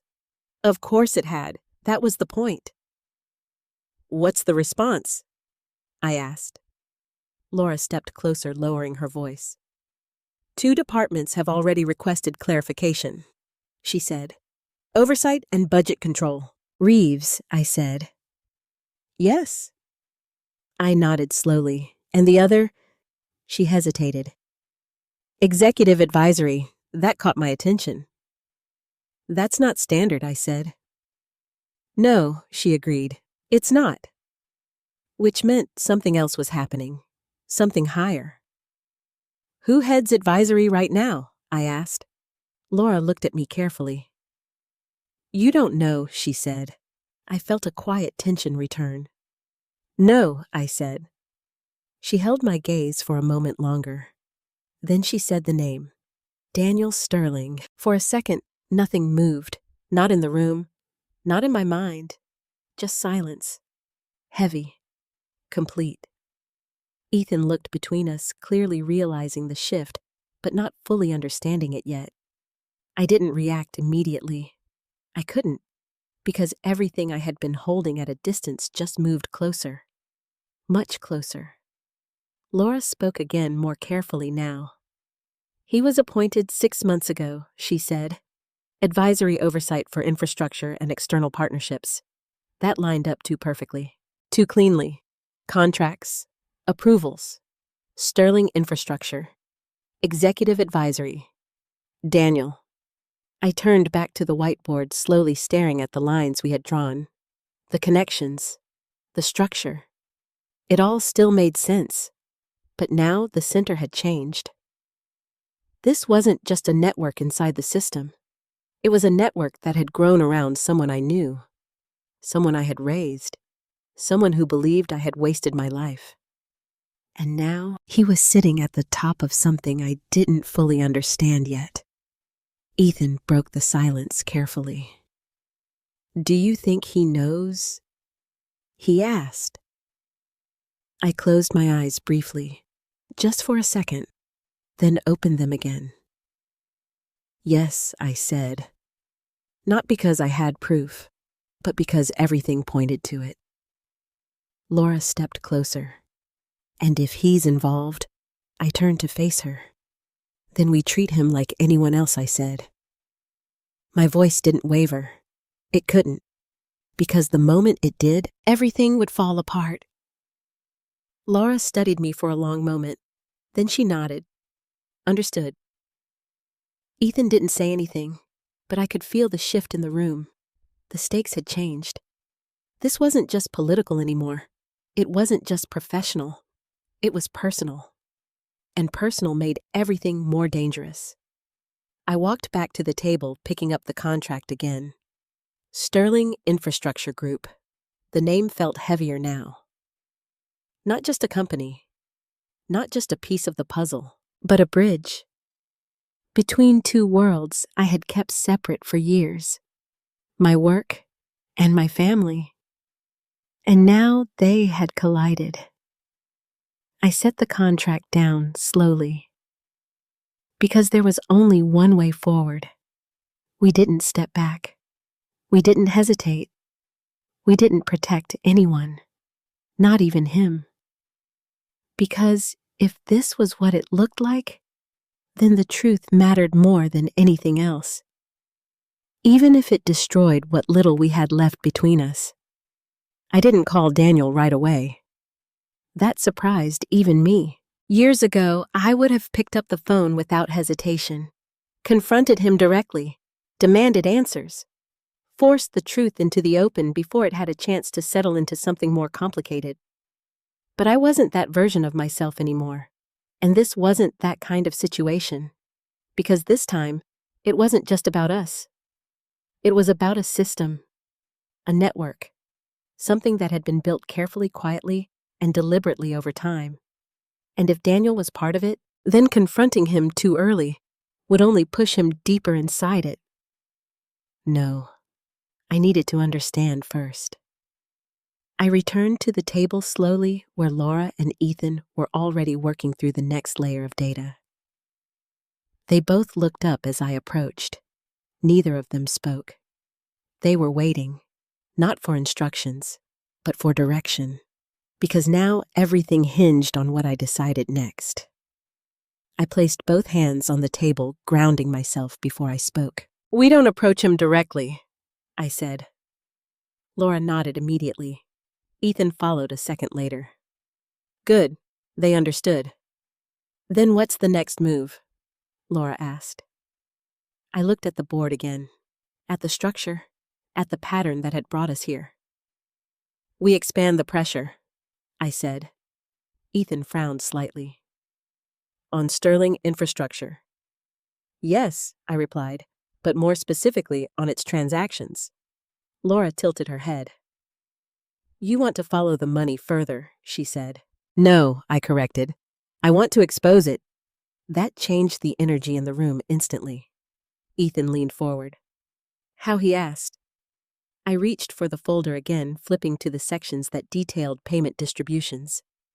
"Every contract feeds into secondary accounts," I said. "Layered transfers designed to obscure origin." He nodded. "I saw that," he said. "It splits into at least 4 channels." "Exactly," I said. "Which means if we disrupt one channel, the others compensate." Laura finished. "Yes," I said. "And when systems compensate under pressure, they make mistakes." Laura's eyes sharpened. "You're trying to force an error." "I'm trying to force visibility," I replied. "Because hidden systems only stayed hidden when they were stable. The moment they had to adjust, they revealed themselves." Ethan tapped the page lightly. "These secondary channels. Some of them lead to external accounts," he said. "Private funds, offshore ties." I nodded. "That's where we look." Laura crossed her arms. "That's outside our jurisdiction." "Yes," I said, "which is why they think it's safe." Silence, because she knew what that meant. We were about to step into territory that wasn't just complicated. It was dangerous. "Do we have access?" she asked. "Not officially," I said. Ethan looked between us. "But maybe, indirectly," he added. I looked at him. "Explain?" He flipped through his notes, quickly pulling out a page filled with scribbled references. "One of the investment groups tied to Sterling Infrastructure," he said. "It's registered domestically as a holding entity." I leaned closer. "Name Arlington Financial Trust." That sounded familiar too. Everything was starting to connect in ways I didn't like. "They operate as a bridge," Ethan continued. "Domestic entry point before funds move offshore." I nodded slowly. "That's our opening." Laura stepped forward. "If we can access their records, we trace the entire flow," I said, "and we expose whoever's at the top." She hesitated. "That will trigger more than just internal attention," she said. "Yes," I replied. "It will. Federal oversight, external audits, possibly even criminal investigation." This was no longer contained, and once it moved beyond these walls, no one would be able to control it. Not Reeves, not Daniel, not anyone. "Are you sure about this?" Laura asked quietly. I met her gaze. "No," I said. "But I'm certain we don't have another option." That was the truth. We had already crossed the line. There was no going back to a quiet investigation. Not after the flag. Not after the meeting with Reeves. Not after Daniel's name entered the equation. Ethan straightened slightly. "I can pull preliminary data on Arlington," he said. "Do it," I replied, "but keep it off the system as much as possible." He nodded and immediately got to work. Laura remained where she was, watching me. "You're holding something back," she said. It wasn't an accusation, just an observation. I considered denying it, then decided against it. "Yes," I said. Her expression didn't change. "What is it?" I exhaled slowly. "Daniel's position? I said. Executive advisory that's not just oversight. No, she agreed. It's influence. Exactly, I said. I stepped away from the table, pacing once across the room. That role connects external partners to internal decision-making. I continued. Which means he would have visibility across everything she finished, and authority to guide it, I added. Laura's jaw tightened slightly. You think he built this? I stopped walking. No, I said. I think he inherited it. That was worse, because systems like this didn't appear overnight. They were passed down, refined, protected, which meant whoever started this had been doing it for a long time. Long enough to bring Daniel into it. Long enough to trust him with it, or manipulate him into believing it was something else entirely. Laura spoke again, quieter this time. And if he doesn't know the full extent, then he's still part of it, I said. The words felt heavier than I expected, because there was still a part of me that wanted to believe something different, that wanted to believe my son wasn't standing at the center of something like this. But belief didn't matter. Evidence did, and the evidence was leading us here. Ethan looked up again. I've got something, he said. We both turned toward him. He pointed to his screen. Arlington Financial Trust Board members, he said. I stepped closer. Show me. He rotated the screen slightly so we could see. Names, titles, connections. And then another pause, another shift. Because there it was again. A familiar pattern, a familiar structure, and one name that didn't belong, or maybe belonged too much. I stared at it, my mind already moving ahead, connecting pieces that hadn't been fully visible before. This wasn't just a network, it was layered, protected, and carefully designed to look legitimate from every angle. Except one, the angle we were standing in now. I straightened slowly. We move forward, I said. Laura nodded. Ethan didn't hesitate, because at this point, there was no other direction left. Only deeper, only closer, and only one outcome waiting at the end of it. The truth, no matter what it cost. By the time the call came in, I already knew. Not the details, not the full scope, but the direction. Because when systems like this begin to fracture, they don't do it quietly. They ripple, they react, and eventually, they break. Laura's phone rang first. She didn't even have to look at the screen before answering. Yes, she said, already moving toward the corner of the room. I watched her face as she listened. It didn't take long. Her posture stiffened, her eyes sharpened. Then she turned toward me. They've escalated, she said. How I asked. She covered the receiver for just a second. Federal auditors, she said. They've been alerted. So it had begun. Not internally, not quietly, externally. That meant one thing. Someone had panicked. Or someone had planned it. Laura stepped back, finishing the call quickly before hanging up. They're requesting full financial disclosure on all flagged contracts, she said. I nodded slowly. And Sterling Infrastructure Central to the request? She replied. Of course it was, because once one thread was pulled, the entire structure began to unravel. Ethan looked up, his voice tense. Does that mean it means this is no longer contained? I said. He swallowed. And Daniel. I didn't answer right away, because this was the moment everything crossed from suspicion into consequence. Laura spoke instead. He's been called in, she said. For what? Advisory review, she replied. That was the official term, but we all knew what it meant. Questioning, scrutiny, pressure. I walked to the window again, my reflection faint against the glass. For a second, I saw myself as I had been 8 years ago, standing in this same building, making decisions that shaped outcomes far beyond what anyone outside ever understood.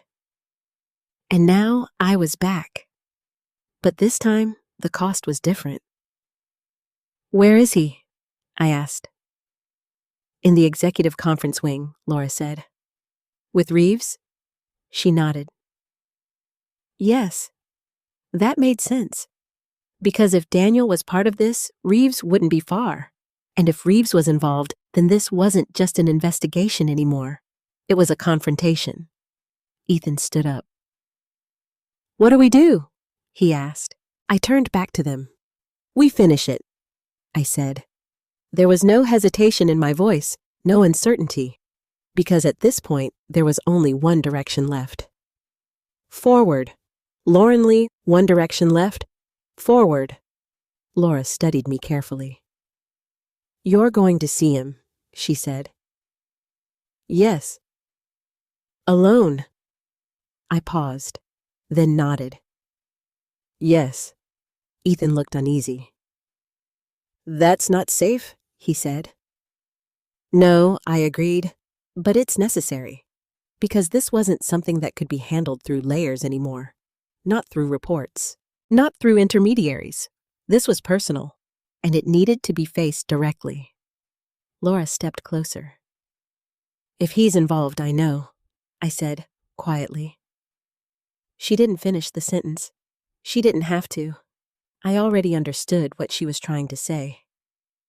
If he's involved, this could destroy him, destroy us, destroy whatever remained of the relationship we had been trying to hold on to. But that didn't change anything. Because the truth didn't adjust itself for comfort. I moved toward the door, stopping just long enough to look back at them. "Keep working," I said. "If anything shifts, I want to know immediately." They both nodded. No hesitation. No questions. Because they understood. This was the moment everything came together. Or fell apart. I stepped into the hallway and began walking. Each step steady, measured, controlled. But inside, everything felt sharper, louder, more immediate. Because I wasn't walking toward an answer anymore. I was walking toward him. Daniel, my son. The same boy who used to ask me if I had fixed it at work. The same man who had looked at me just days ago and said I had done nothing with my life. And now, he was sitting at the center of something that could bring everything down. I reached the executive wing in less than 5 minutes. Security was tighter here, more controlled. But no one stopped me. Not anymore. Because word had spread. Kenneth Sterling was back. And when I walked with purpose, people moved out of the way. The doors to the conference room were closed. 2 staff members stood outside, their posture tense. They recognized me immediately. "Ms. Sterling," one of them said. "They're inside." I nodded.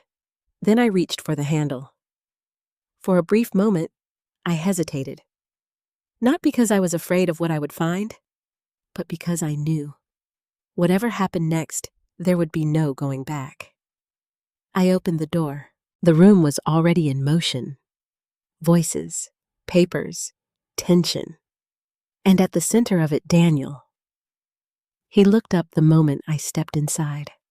Our eyes met, and everything else in the room disappeared.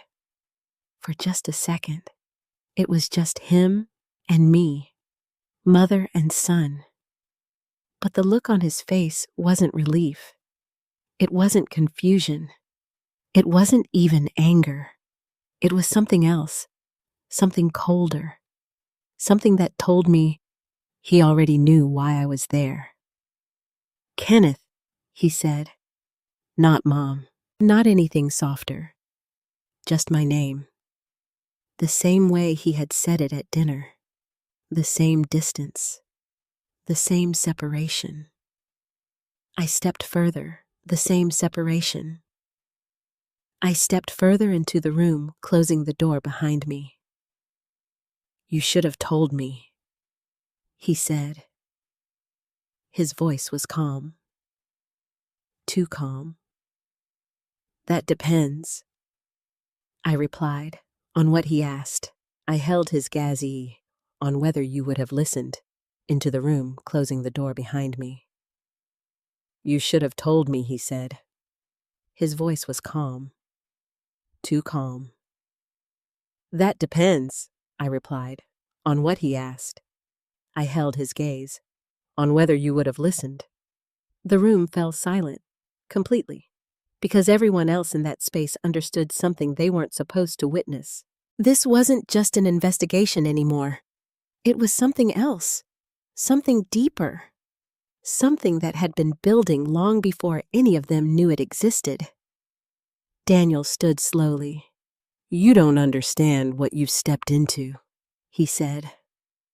I almost smiled, because I had heard those words before, many times, from many people, all of them wrong.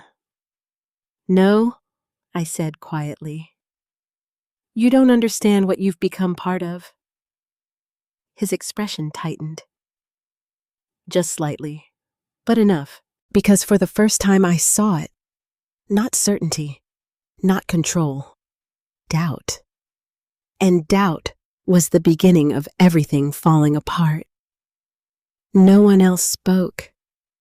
Not Laura, not Reeves, not the auditors standing along the far side of the table.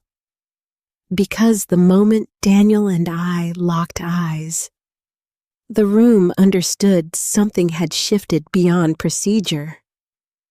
This wasn't just a review anymore. It was exposure. Daniel took a slow step forward, his posture controlled, but I could see it now, what I had been waiting for. The cracks.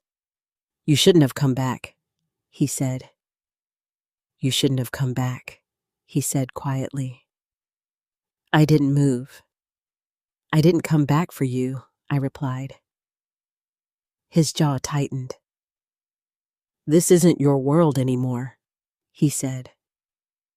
There it was again, that same belief, that same dismissal, the same one he had used at dinner, only now quietly. I didn't move. "I didn't come back for you," I replied.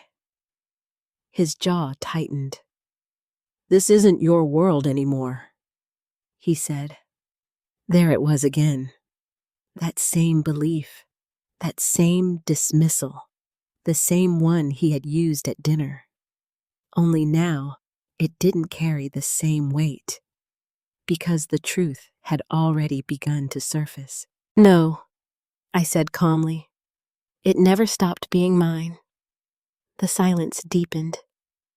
Reeves shifted slightly behind him, but he didn't interrupt. He was watching, carefully, because he understood something Daniel didn't yet. This moment wasn't about control. It was about truth catching up. I stepped closer to the table, placing both hands on the surface. "Sterling Infrastructure," I said. Daniel didn't flinch. "That's a legal entity," he replied. "Yes," I said. "It is." I let the words settle. Built through layered subsidiaries tied to Arlington Financial Trust and routed through secondary accounts designed to obscure origin. "Now," he reacted, just slightly, but enough. "That's an assumption," he said. "No," I replied. "It's a pattern." I reached into the folder Laura had handed me earlier and placed a document in front of him. "Your advisory approvals," I said. His eyes dropped to the page. For a moment, he didn't speak, didn't move, because he recognized it. He had to. "You signed off on these partnerships," I continued. "External vendors, strategic alignments, investment channels." Each word landed heavier than the last. "You didn't ask where the money went?" I said. You didn't question how the approvals were processed. His head snapped up. That's not my role, he said sharply. There it was. The first break. I held his gaze. No, I said quietly. It was your responsibility. The room shifted again, because this was no longer about systems. It was about accountability. Daniel stepped closer now, his voice lower. You think I built this? He asked. I didn't answer immediately, because the truth wasn't simple. I think you became part of it, I said. His expression hardened. You don't understand how this works, he said. I almost smiled again, because he still believed that. Still believed I was on the outside looking in. You're right, I said. I don't understand how you convinced yourself this was acceptable. That hit harder than anything else I had said, because it wasn't about knowledge. It was about choice. Reeves finally spoke. Ms. Sterling, he said carefully. This is not the appropriate forum for... It's exactly the right one, I cut in. My voice didn't rise, but it didn't need to, because everyone in that room could feel it. The shift, the control, the same presence that had once defined how decisions were made in this building. And now, it was back. I turned slightly, just enough to acknowledge him. You knew, I said. Reeves didn't respond. You had access, I continued. You controlled the approvals, the redirections, the oversight gaps. Still nothing. Because he couldn't deny it without exposing himself. And you, I said, turning back to Daniel, you gave it legitimacy. His breathing had changed now.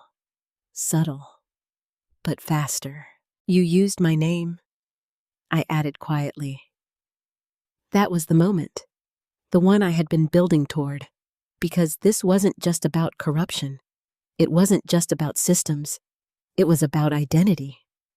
Sterling infrastructure, I said again. That wasn't an accident. Daniel's eyes flickered. You think I chose that? He asked. Yes, I said. Or someone chose it for you. The room held its breath. Because now, we were at the center. The truth wasn't just close. It was here. Daniel looked down at the document again, then back up at me. I didn't know, he said. The words were quiet, barely there, but real. I studied him carefully, because this was the moment that mattered more than anything else. Not what he said, but whether it was true. Didn't know what I asked. That it went this far, he said. That it was structured like this. I held his gaze, and before that, silence. Because there was no clean answer, and he knew it. I trusted the system, he said finally. No, I replied. You trusted the version of it that benefited you. That landed. Hard, because it was the truth he couldn't avoid. The room shifted again as one of the federal auditors stepped forward. We're going to need full disclosure, he said. From all parties involved.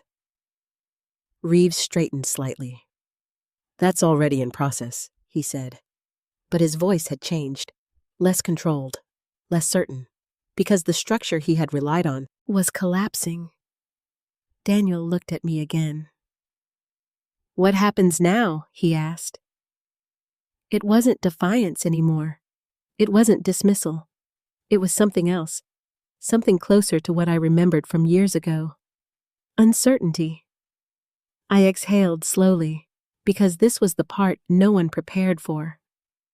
Not the investigation, not the exposure, but the aftermath. The truth moves forward, I said, and everything else follows. He swallowed, and us. That question lingered between us.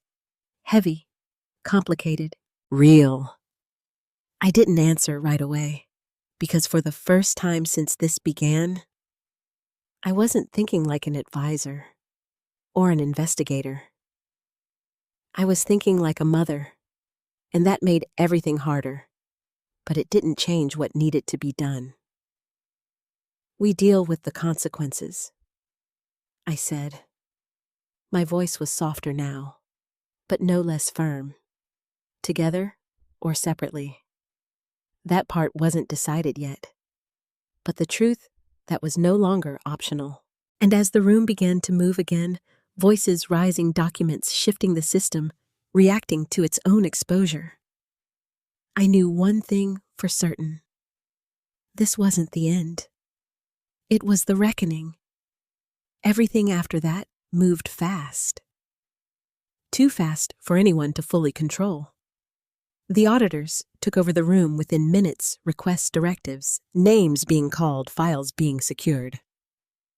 What had once been a carefully balanced system was now unraveling in real time, thread by thread. Michael Reeves tried to maintain composure, issuing calm responses, offering partial compliance, but I could see it clearly now. His control was gone. The structure he had relied on had shifted beyond his reach. And Daniel, he didn't speak again. Not at first. He stood there staring at the documents in front of him as if seeing them for the first time. As if every approval, every signature, every decision he had made was now being redefined in a way he couldn't ignore. I didn't stay in the room. There was nothing more I needed to say in that moment. The truth had already been placed on the table. Now it was up to the system and the people inside it to respond. I stepped out into the hallway quietly, the noise behind me fading as the door closed. For the first time since I had returned, I felt the weight of it. Not the investigation, not the strategy, but the cost. Because no matter how necessary it had been, this had consequences, personal ones. I walked slowly without direction, at first letting the building guide me instead. Past offices, past faces that now carried a different kind of awareness. People knew. Maybe not everything, but enough. Kenneth Sterling wasn't just back. She had changed something. I stopped near a window overlooking the city, the late afternoon light casting long shadows across the streets below. For a moment, I allowed myself to breathe. Really breathe. Because this part, the aftermath, was always the hardest. You spend so much time preparing for the fight that you forget what comes after. The quiet, the rebuilding, the truth settling into places it had been kept out of for too long. Footsteps approached behind me. I didn't turn. I already knew. "I didn't think you'd walk away," Daniel said. His voice was different now, lower, less certain. I turned slowly to face him. He looked older, not physically, but in the way realization changes a person, in the way certainty gives way to something heavier.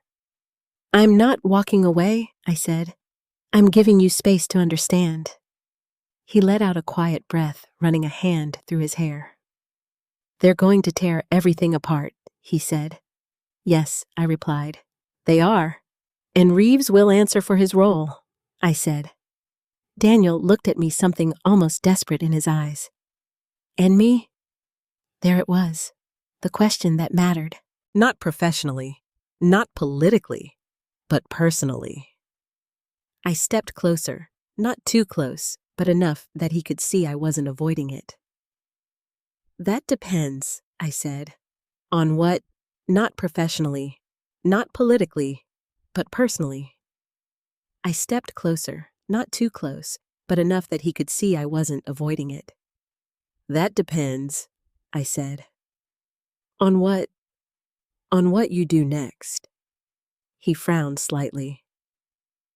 "I told you I didn't know it went this far." "I believe you," I said. That surprised him. I could see it immediately. Then why does it feel like you're still holding me responsible? He asked, because that was the part he didn't understand yet. Because you were in a position to question it, I said, and you didn't. Silence. Not defensive this time, just quiet.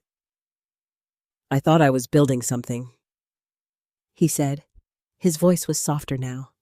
Something better than what you had. I nodded slowly. I know. He looked at me, searching for something, maybe approval, maybe understanding. I didn't want to be you, he said. I didn't want to spend my life fighting systems that never really change. That hurt, not because it was cruel, but because it was honest. And now I asked. He looked back toward the conference room where the investigation was still unfolding. I don't even know what I was part of, he said. That was the truth, the real one. Not the version built on confidence or ambition, but the one that comes after everything else breaks down. I stepped a little closer. That's where you start, I said. With the truth. He swallowed, and if it destroys everything, I held his gaze. Then it wasn't worth building in the first place. The words hung between us, heavy, final, but necessary.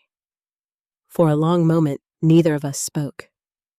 Because there was nothing left to argue, nothing left to defend, only what came next.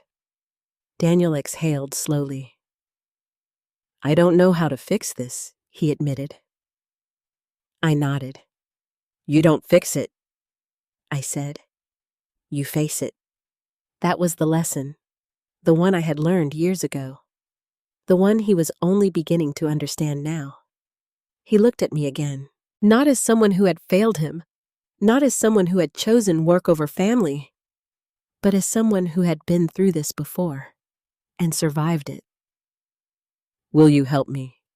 He asked. That question? It mattered more than everything else that had happened, because it meant something had changed. Not completely, not perfectly, but enough. I took a breath before answering. Yes, I said, but not by protecting you. He nodded. I understand, and not by making this easier, I added. I don't expect that. I studied him for a moment longer. Then I nodded. Then we start there, for the first time since I had returned.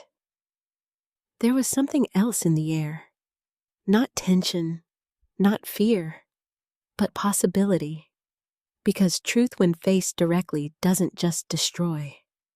It rebuilds, slowly, painfully, but honestly. And sometimes that's enough. I turned back toward the window, the city stretching out in front of us, unchanged, and yet entirely different. Behind us, the system continued to shift, to correct, to expose what had been hidden. But here, in this moment, something else had begun. Not an ending, but a different kind of beginning. After everything that happened, I've realized something that took me years, maybe decades, to fully understand. We often believe that strength comes from control, from knowing exactly what's happening, from staying one step ahead of everyone else. But that's not where real strength lives. Real strength shows up when the truth breaks through everything you thought you understood, and you choose not to look away. I spent most of my life inside systems, learning them, fighting them, trying to fix what others ignored. And somewhere along the way, I thought the hardest battles would always be out there in boardrooms and policies and decisions that shaped other people's lives. I was wrong. The hardest battle is the one that reaches into your own family, the one that forces you to choose between comfort and truth, between protecting someone you love and holding them accountable. Because love without truth isn't protection, it's permission. And sometimes the most painful thing you can do is also the most necessary. standing firm when everything inside you wants to step back. If you've ever been in a situation where you had to make that kind of choice, I'd really like to hear your story. Where are you watching from right now? What time is it for you? And more importantly, what would you have done in my place? If this story meant something to you, take a moment to like and subscribe. Not because it's just another video, but because stories like this remind us we're not alone in the choices we face. Sometimes the truth costs everything, but sometimes it gives something back that's even more valuable. Clarity and a chance to start again.